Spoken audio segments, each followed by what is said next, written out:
Fala pessoal, sempre tive dificuldade em decorar o nível de recomendação, ainda mais quando existem muitas diretrizes sobre o tema. Fiz um apanhado das principais diretrizes americanas e europeias de DAC crônica e aguda. O objetivo foi trazer uma evolução histórica e nisso podemos ver como o uso da imagem foi crescendo em grau de recomendação. Segue o podcast.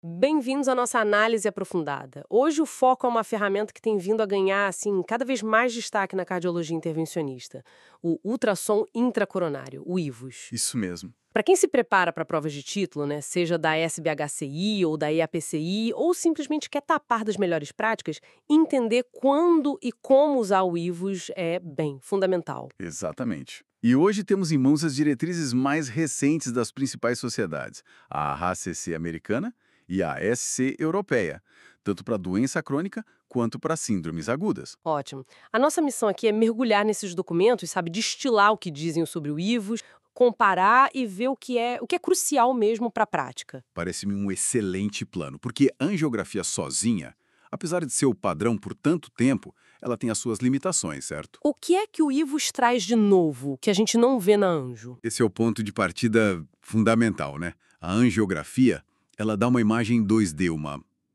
uma sombra do lúmen, podemos dizer. A gente vê o contorno, as estenoses, mas não a parede da artéria. O IVUS, não, é como ter uma microcâmera lá dentro, dando uma visão de 360 graus. Com ele, a gente consegue ver a espessura da parede, a carga de placa, a composição, se é lipídica, fibrótica, cálcio. Ah, interessante, a composição também. Sim, e, muito importante, o tamanho real do vaso e do lúmen, que muitas vezes a angiografia bem subestima ou até superestima. E na prática, durante uma angioplastia, qual o impacto disso? Olha, o impacto é enorme, especialmente depois que a gente coloca um stent. O IVUS permite checar se o stent ficou bem encostadinho na parede, sabe? A posição.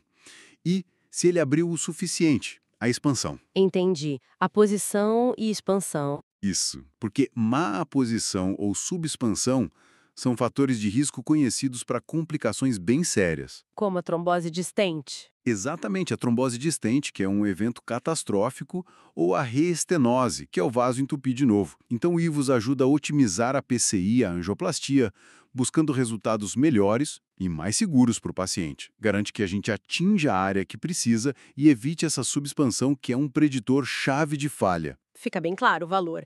Então, vamos às diretrizes, começando pela americana, a da HACC de 2023 sobre doença coronária crônica. Onde é que ela encaixa o IVUS? A diretriz AHCC de 2023, ela aborda o IVUS em alguns cenários. Um deles, talvez um nicho, é a vasculopatia do enxerto cardíaco, a KV, aquela doença que afeta corações transplantados. Ah, sim. A diretriz menciona estudos que usaram o IVUS para acompanhar a progressão da CAV, medindo mudanças no volume da placa.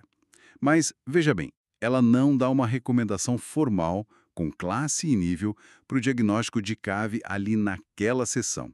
Reconhece o uso para avaliar a progressão nesse grupo específico. Interessante essa aplicação na CAV. Mas e para guiar a angioplastia nos pacientes mais comuns com doença crônica estável? Tem recomendações mais fortes aí? Sim, aí sim. É aqui que a diretriz americana é bem afirmativa, especialmente para intervenções complexas. Para guiar a PCI e lesões anatomicamente complexas, e ela especifica, olha, tronco de coronária esquerda não protegido, bifurcações verdadeiras e lesões longas, tipo mais de 28 ou 30 milímetros. Aí o uso de imagem intracoronária, seja IVUS ou OCT... A tomografia de coerência óptica. Isso. Recebe a recomendação mais forte, classe 1, nível de evidência A. Classe A, nível A, isso é o topo da pirâmide, baseado em múltiplos ensaios clínicos randomizados ou meta-análises fortes. Na prática, o que significa ter essa recomendação classe A? Significa que é considerado o padrão de cuidado. O impacto disso é enorme. Quer dizer que, para essas lesões complexas específicas, não usar a imagem para guiar o procedimento é ir contra a melhor evidência que a gente tem. Pode ter implicações na qualidade do tratamento e, claro, nos resultados para o paciente.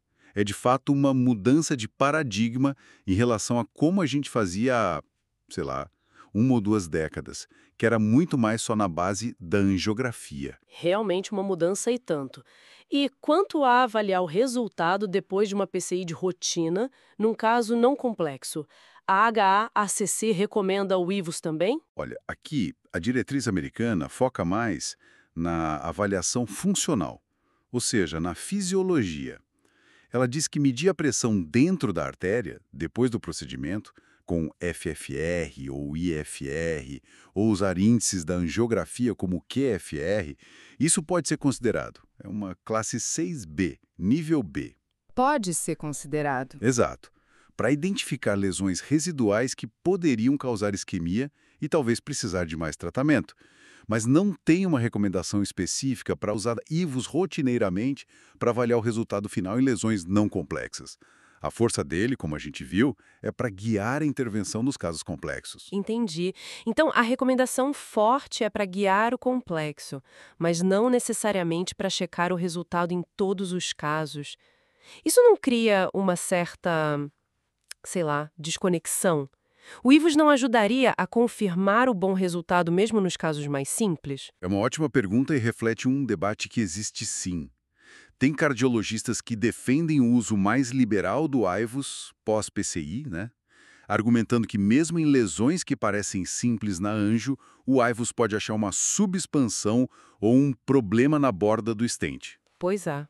Mas as diretrizes atuais, elas se baseiam na evidência que mostra um maior benefício clínico, tipo redução de eventos ruins, principalmente no contexto das lesões complexas. Para as lesões mais simples, o benefício a mais de usar IVUS rotineiramente para avaliação pós-PCI ainda não está tão sólido em grandes estudos para justificar um classe 1. O foco na fisiologia pós-PCI é para garantir que não ficou isquemia significativa, que é um objetivo funcional importante.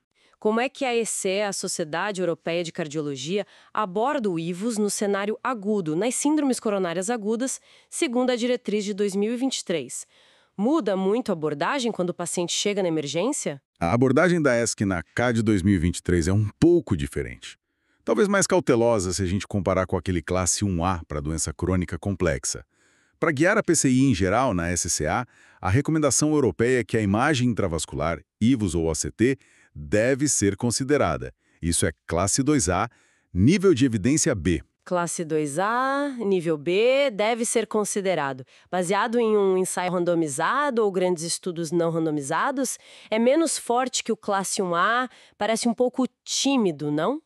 Com a evidência para doença crônica complexa sendo tão forte, por que você acha que ainda hesitam um pouco na SCA? É uma observação pertinente. Eu acho que essa recomendação mais ponderada, IAB, na SCA, reflete algumas coisas. Primeiro, o cenário agudo exige rapidez, né? A prioridade é abrir a artéria culpada o mais rápido possível para salvar músculo. Usar a imagem pode aumentar um pouquinho o tempo do procedimento. Verdade. O tempo é músculo. Exato. Segundo, a evidência específica de grandes estudos randomizados mostrando benefício claro do IVUS OCT em todo tipo de SCA, incluindo as menos complexas, talvez ainda não seja tão robusta quanto a que se acumulou para a lesão complexa crônica. E terceiro, a própria lesão na SCA, muitas vezes com trombo, placa rota, pode tornar a otimização guiada por imagem um pouco mais desafiadora do que numa lesão crônica estável. Mas dito isso, a recomendação IAB ainda indica que tem boa evidência a favor e que o uso deve ser considerado seriamente, principalmente se a anatomia for complexa ou se houver dúvidas. Faz sentido essa tensão entre rapidez e otimização no agudo. A diretriz da ESC menciona outros usos para o IVUS da SK. Sim, menciona. Especialmente em situações de incerteza na angiografia. Quando a anjo não deixa claro qual é a lesão culpada pelo infarto, ou se tem dúvidas sobre a gravidade de uma lesão, a imagem intravascular pode ser considerada para ajudar no diagnóstico. Aqui, a recomendação é classe IB nível C. IBC pode ser considerada baseado em consenso ou estudos menores. Isso. Menos forte a evidência, mas ainda assim uma opção válida em casos selecionados. E no caso particular de minoca, o infarto com coronárias normais ou quase normais, o IVUS tem um papel aí? A diretriz de SCA enfatiza que tem que investigar a causa no minoca, né? Que é um diagnóstico de exclusão. Embora não coloque o IVUS como primeira linha obrigatória, a imagem intravascular pode ser muito útil em alguns casos dentro do algoritmo diagnóstico. Para encontrar a causa escondida. Exatamente. Pode ajudar a achar causas que a angiografia não mostra, como uma placa que foi subestimada, uma dissecção coronária espontânea, a ICAD, que não ficou tão evidente, ou uma erosão de placa em vez de ruptura. Achar a causa certa é crucial, porque o tratamento muda bastante. Perfeito. Agora vamos avançar para a diretriz mais recente que a gente tem aqui, a da AS sobre síndromes coronárias crônicas, SCC, de 2024. Teve alguma evolução importante aqui, talvez alinhando mais com os americanos ou reforçando mais o IVUS? A diretriz SCC de 2024, de fato, ela consolida e reforça o papel da imagem na doença crônica e se alinha muito com a recomendação americana para lesões complexas. O ponto mais forte, de novo, é a orientação da PCI complexa. A diretriz europeia de 2024 recomenda fortemente classe 1, nível A, usar imagem intracoronária IVUS ou OCT para guiar a PCI em lesões complexas. Tronco, bifurcações verdadeiras, lesões longas. Eles até citam uma meta-análise de rede atualizada como base para esse nível A. Impressionante essa convergência. Classe 1 lá para PCI complexa em doença crônica, tanto nos Estados Unidos em 2023 quanto na Europa em 2024. Parece que isso virou um consenso global forte mesmo. Algo que quem está se preparando para as provas tem que saber de cor, né? Sem dúvida alguma. É um dos pontos de maior impacto e consenso nas diretrizes recentes sobre revascularização crônica. Lembro de um caso recente de tronco que ilustra bem.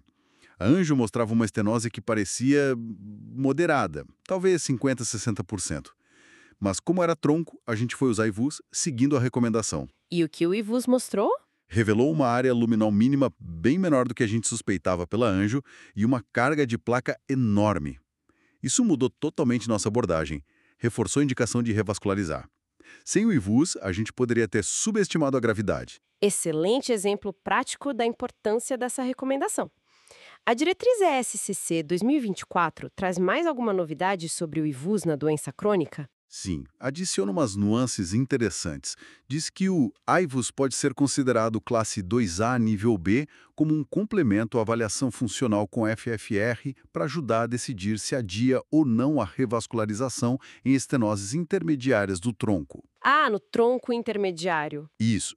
Naqueles casos de tronco onde o FFR fica ali no limite ou tem dúvida, o IVUS pode dar informação anatômica a mais, como a área mínima ou a carga de placa, para ajudar na decisão. Interessante essa combinação de fisiologia e anatomia com o IVUS para o tronco. E quanto à avaliação pós-PCI e ao tema de anocainoca na diretriz europeia de 2024? Em relação à avaliação pós-PCI, a SCC 2024 é bem parecida com a americana. O foco principal para avaliar o resultado ou achar problema residual é a fisiologia, FFR, FFR ou avaliação não invasiva de isquemia. A recomendação forte classe 1A para o IVUS OCT continua focada em guiar a intervenção complexa inicial, não em avaliar rotineiramente o resultado em lesões simples. Entendido. E quanto a ANOCAR, que é a angina com artérias não obstrutivas, a diretriz detalha o algoritmo diagnóstico que se baseia mais em testes funcionais e invasivos para avaliar microcirculação, vasoespasmo, mas o IVUS pode ter um papel implícito ali na angiografia inicial, sabe? Para caracterizar a parede do vaso e ter certeza que não tem uma placa significativa que a angiografia subestimou e que poderia explicar os sintomas. Certo. Então, vamos juntar as peças aqui, recapitulando as diretrizes que a gente analisou, a HACC crônica 2023, a ECA aguda 2023 e a EC crônica 2024. Quais são as principais semelhanças e diferenças no que toca ao IVUS? Olha, a principal convergência e talvez o ponto mais crucial para a prática e para as provas é o forte consenso classe 1, nível A, nas duas diretrizes de doença crônica, a HACC 2023 e SC 2024, sobre usar imagem intervascular, IVUS ou OCT, para guiar a PCI em lesões complexas. Tronco, bifurcações, lesões longas. Esse é o ponto central. E onde é que a gente vê as principais diferenças ou ênfases particulares de cada uma? As diferenças aparecem mais nos detalhes e contextos, né? No cenário agudo, nas K, como a gente viu, a S 2023 é mais conservadora, com recomendação considerar, classe 2A, 2B, contrapõe com classe 1A para complexas na doença crônica. Uhum. Tem ênfases distintas também. A diretriz americana, a HCAC 2023, destaca o uso do IVUS na avaliação da progressão da vasculopatia do enxerto cardíaco, a CAV. Já a europeia, mais recente para a doença crônica, a ESC-SC 2024, integra o IVUS mais explicitamente na avaliação de estenoses intermediárias do tronco, complementando o FFR, e tem aquele papel implícito na avaliação de ANOCA-INOCA. E dá para notar uma evolução clara nas recomendações com o tempo. Sim, sim. A recomendação classe 1A para guiar PCIs complexa na ESC-SC 2024, que eles baseiam explicitamente em meta-análises recentes, representa uma consolidação, um reforço da evidência que foi se acumulando.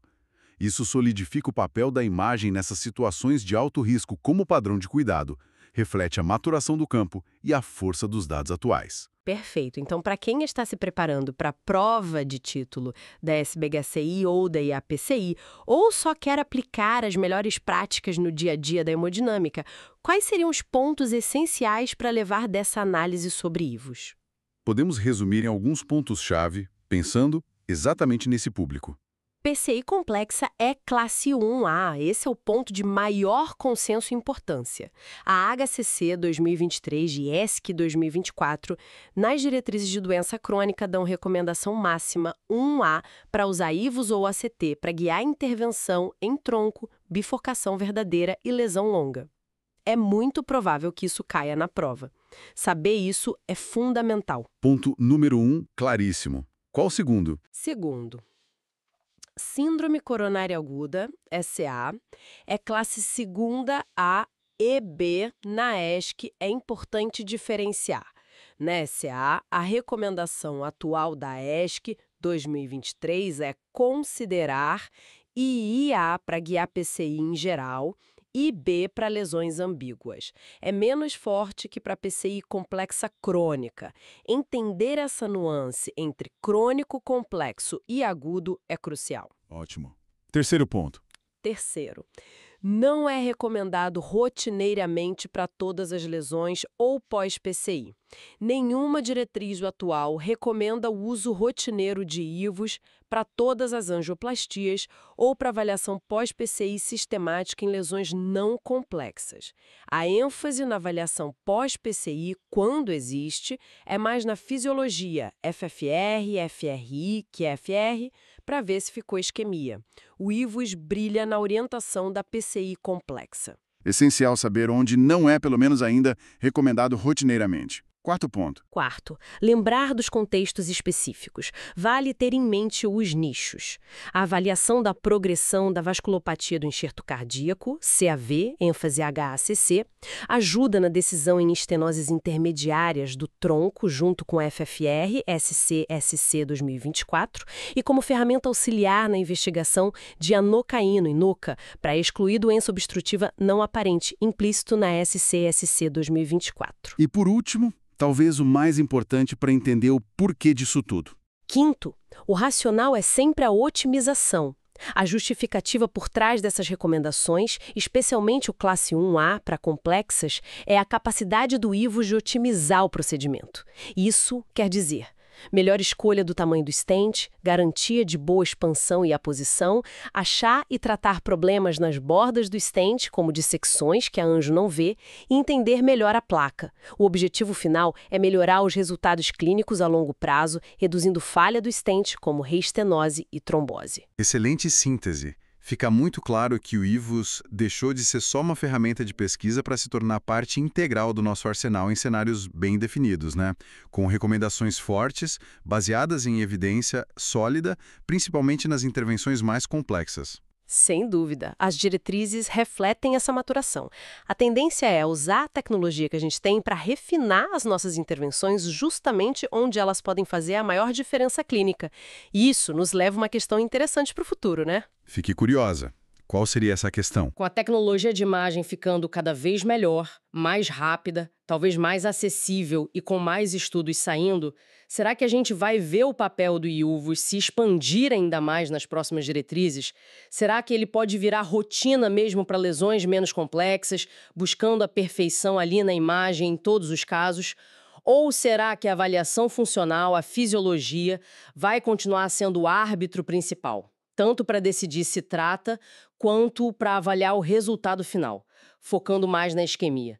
Onde que vai estar o equilíbrio ideal entre a anatomia detalhada e a fisiologia funcional? Uma excelente provocação para a gente pensar e acompanhar. O futuro da cardiologia intervencionista certamente vai passar pela resposta a essa pergunta. Muito obrigado por compartilhar essa análise tão detalhada e tão clara das diretrizes sobre uvos. Foi um prazer discutir este tema tão relevante. Chega por hoje. Busquem as diretrizes da ESC e American Heart. Se familiarizem com os principais achados de imagem e complicações. Bons estudos!